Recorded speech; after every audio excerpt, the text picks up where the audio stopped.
Сайн бацхан уу талаасаа өмнгийн цэнхэргөөсөн орцгоо мандрагчийн жамин сүрэн байна.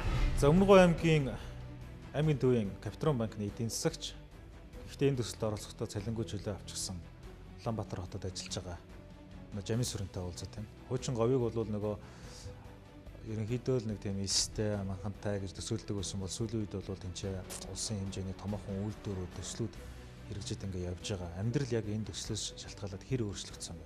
Говьд хүн болж төрөхөөс хангаад буугаж төрсөн дээр гэж намайг анх оюутан болж хотоос хүүхдэд аягүй шоолдог өсөлтөй оюутан цагт. Тэгсэн чинь өнөөдөр болохоор хангаад захирал хийснээс говьд жолооч хийгээд хүүхдээ ерөнхийдөө дүүцсүү цолцсон. Бүрддэг биш, олддог эдийн засгийн болсон төлөө үйлдвэрлэлийг цогцоор нь өнөөдрөөс хөгжүүлцгээе. Бүгдээрээ урагшаа. Та банкны эдийн засгч хүний хувьд энэ төслүүд Монголд яг ямар үр өгөөжтэй юм бэ? Ер нь цаашаа явах нь зөв юм уу, явахгүйсэн дээр юм. Миний харж байгаа онцгой нь үгээр уулуурхайгийн эдийн засгийн одоо орлого сайтай үед тэр эдийн засгийг хөгжүүлэх нь илүү одоо тулгамдаад байгаа асуудал гэж одоо миний хувьд бол тэгж харж. Хамгийн түрүүнд ямар гурван ажлыг хийв? Та яг маргааш хэсгэлд их хурлын гишүүн болчихвол. За нэгт би технологийн эрэлт байгуулалт гарна. Тэрийг заавал гишүүн болохгүйгээр өнөөдөр ч та хийж болно шүү дээ. Эрх мэдлийн өрөөнд нэгт хоёрд гэх юм бол би технологи руу хөрөнгө оруулалт хийлгэнэ.